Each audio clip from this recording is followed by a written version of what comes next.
뭐 혈압이 정상으로 돌아오면 좀 중단을 해도 괜찮을까요? 평생 유지하는 게 좋습니다.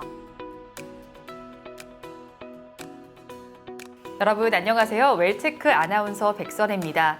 여러분 짜게 먹으면 몸에 안 좋다라는 말 많이 들어보셨죠? 그런데 대체 왜 안 좋은 건지, 그럼 얼마나 먹어야 되는지 모르시는 분들이 많을 겁니다.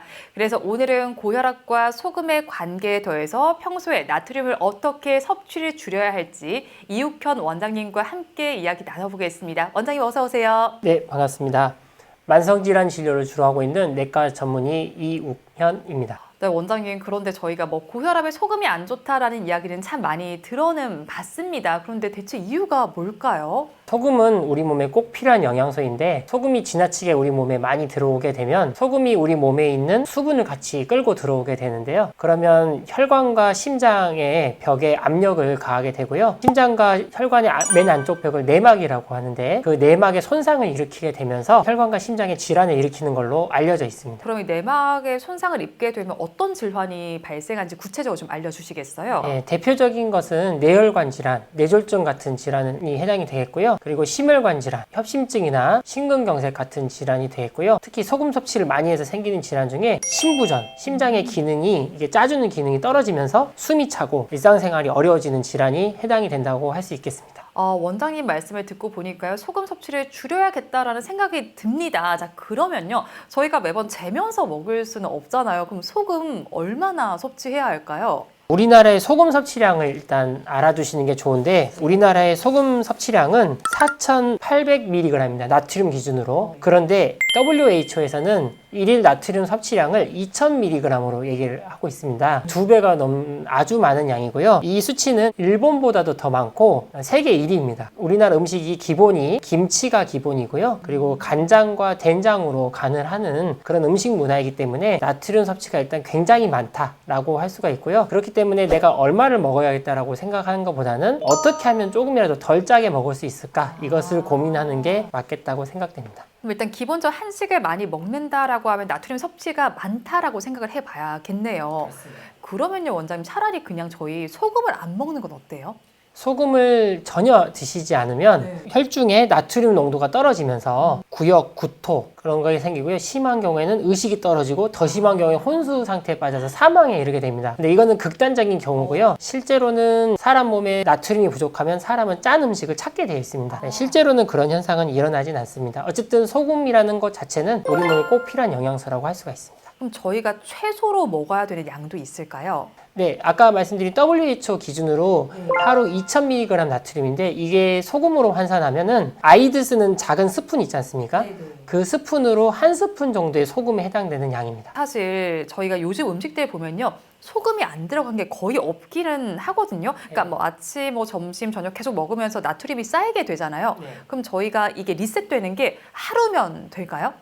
하루에 섭취한 나트륨 섭취량이 있는데 그것을 콩팥에서 계속 배출을 합니다. 낮에 주로 많이 배출하고 밤에는 적게 배출을 하죠. 그래서 주로 소변을 낮에 누게 되고 밤에는 적게 두는 이유가 그렇게 되는 것입니다. 섭취한 나트륨, 즉 소금량이 너무 많으면 콩팥이 그날 하루 배출할 수 있는 양보다 더 많은 양을 섭취하게 되고 콩팥은 계속 나트륨을 배출했지만 몸에는 계속 나트륨이 쌓이는 효과가 생기게 되고 아까 처음 말씀드린 심장과 혈관에 무리가 가는 그런 결과가 생기게 됩니다. 원장님 말씀 들어보니까 또 저녁엔 나트륨 배출이 잘 안 된다고 하니까요, 야식은 특히나 좀 자제를 하는 게 좋겠다는 생각이 듭니다. 사실 뭐 집에서 먹으면 조절을 해볼 수 있을 것 같아요. 근데 외식하면 이게 답이 없거든요. 그럼 외식을 하고 나서 저희가 어떻게 식단 관리하면 좋을까요? 외식을 하고 나면 짜게 먹었다 이런 생각이 드는 경우가 참 많은데요. 일단은 외식을 하면서도 좀 소금을 적게 드실 수 있는 방법, 그걸 좀 말씀드리도록 하겠습니다. 일단 저는 3가지를 말씀드리고 진료 때도 말씀을 자주 드리는데 50번씩 씹어 먹기를 말씀을 드립니다. 50번씩 씹어 먹으면 음식을 짜게 먹는 게 굉장히 어려워지는데요. 우리나라 음식이 기본 이렇게 밥에다가 이렇게 김치나 반찬을 얹어서 이렇게 먹는 편이지 않습니까? 네, 대부분 진료를 하다 보면 대부분 짜게 드시는 분들이 급하게 드시는 분들이 짜게 먹습니다. 그래서 50번씩 이렇게 음식을 씹어서 드시면 밥에 반찬을 많이 얹어서 짜게 먹기도 어려워지고 그리고 음식 섭취량도 줄어들게 되고 나트륨 섭취량도 줄어드는 효과를 노릴 수가 있고요. 두 번째는 가정이든 외식을 하든 간에 때 개인 접시를 가져서 그 개인 접시에 음식을 덜어서 먹는 것을 습관을 들이시라고 안내를 해드리고 있습니다. 그렇게 되면은 보통 이렇게 담겨져 있는 음식에서 꺼내서 먹으면 자기가 얼마를 먹었는지 가늠하기가 어렵고 많이 먹게 되는 경향이 있는데요. 접시를 가져다가 거기다가 반찬을 덜어서 이렇게 먹으면 적게 섭취하게 되고 덜 짜게 먹게 되는 효과가 있습니다. 그리고 세 번째는 국을 먹을 때 국물은 가급적 먹지 말고 건더기만 먹으라고 말씀드립니다. 우리나라 음식이 또 국 요리가 많기 때문에 국 요리에서 국물을 드시려고 하면은 나트륨 섭취를 많이 하게 됩니다. 이 세 가지를 좀 명심하시면 외식을 하면서도 나트륨 섭취를 줄일 수가 있고요. 또 원래 질문으로 돌아가면 외식을 해서 내가 소금 섭취를 많이 했다, 짜게 먹었다 이렇게 생각이 들 때는 일부러 야채를 많이 드시면 됩니다. 야채를 드시면 야채는 칼륨이 많이 들어있는데요. 이 칼륨은 나트륨을 물고 같이 배출되는 성질이 있습니다.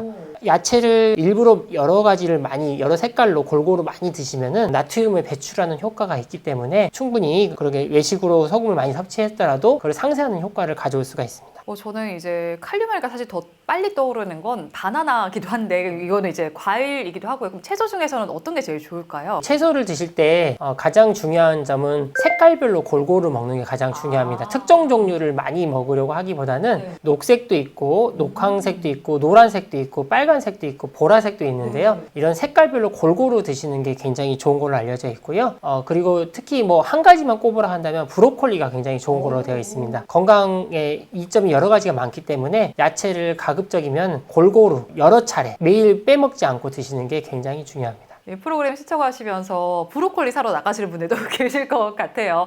근데 이제 또 고혈압에만 좀 특화된 좋은 식단도 있다고 들었습니다. 혹시 어떤 걸까요? 대시 식단이라고 하는 식단인데요. 이 대시 식단은 곡물류는 현미나 잡곡을 주로 드시고요. 붉은 고기는 피하고 생선으로 주로 단백질을 보충하고 야채를 아까 말씀드린 것처럼 골고루 섭취하고 견과류를 또 드시는 그런 식단을 말씀드린 건데요. 이 식단을 유지하면은 굉장히 혈압도 좋아지고 심혈관 질환에도 도움이 되고 치매 예방에도 도움이 되는 것으로 알려져 있습니다. 이 대시 식단은 굉장히 건강에 여러 가지 좋은 점이 많이 입증이 된 식단이기 때문에 요즘 많은 분들이 또 관심을 가지고 있는 것으로 알고 있습니다. 그럼 이 대시 식단 뭐 한번 시작하게 되면 좀 평생 지켜야 되는 건지도 궁금합니다. 뭐 혈압이 정상으로 돌아오면 좀 중단을 해도 괜찮을까요? 대시 식단은 평생 유지하는 게 좋습니다. 그리고 이제 대시 식단을 계속해서 이제 익숙해지면은 이제 원래 식단으로 가면은 내가 진짜 이런 음식을 먹었어? 이런 생각이 드실 겁니다. 그동안 우리가 너무 짠 음식, 단 음식, 기름진 음식에 많이 익숙해져 있기 때문에 대시 식단을 습관을 들이시고 꾸준하게 실천하시다 보면은 그 전의 음식들은 먹기가 힘들다 이런 생각이 드시게 될 겁니다. 오히려 대시 식단의 입맛이 길들여진다 이렇게도 봐야 될 것 같네요.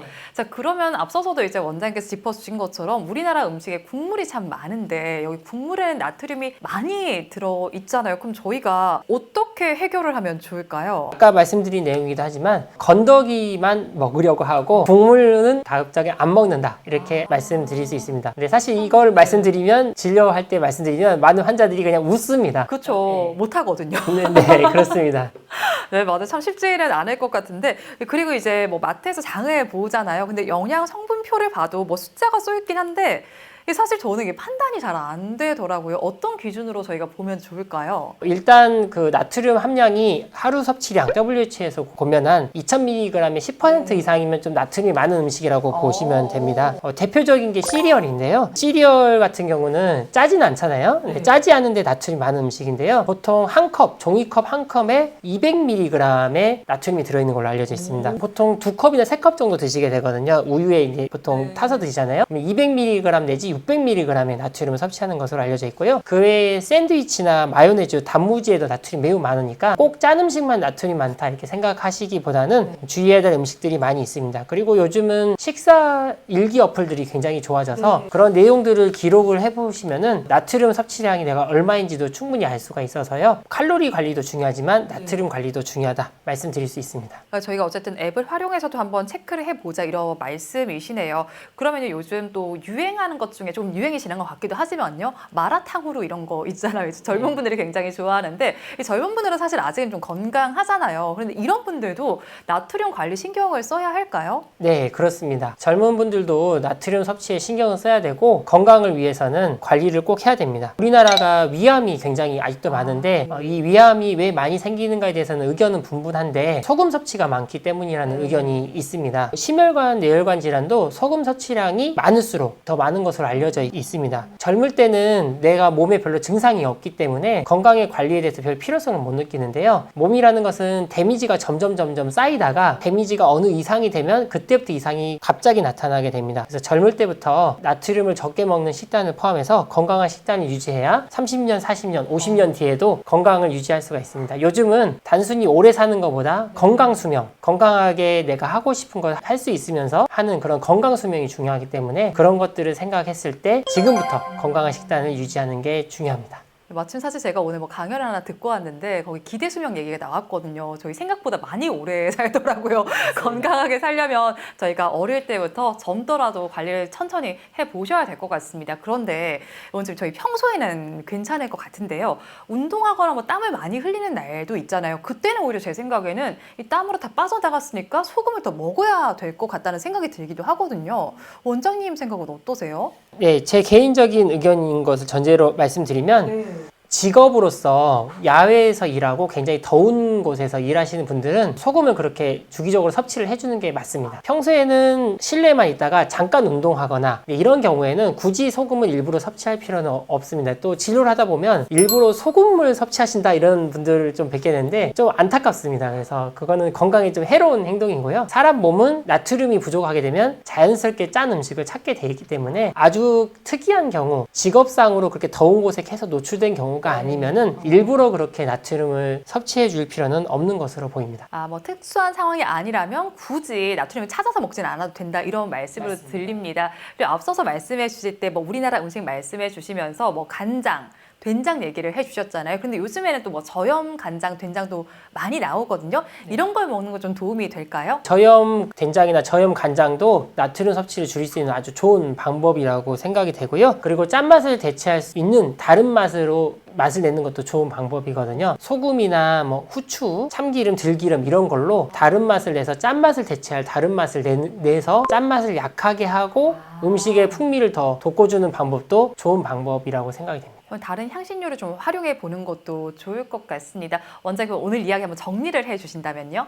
우리나라는 소금 섭취량이 굉장히 많은 나라인데요. 아까 말씀드린 3가지 방법 명심하셨으면 좋겠습니다. 천천히 씹어서 드시기, 그리고 개인 접시에 덜어서 반찬을 덜어서 먹기, 국은 건더기만 먹기. 이 3가지 명심하신다면 여러분들 건강에 큰 도움이 될 수 있겠다 생각이 됩니다. 네, 원장님께서 말씀해 주신 3가지 방법 꼭 기억하셔서 나트륨 섭취도 잘 줄여보시면 좋겠습니다. 오늘 말씀 여기까지 듣겠습니다. 고맙습니다. 감사합니다.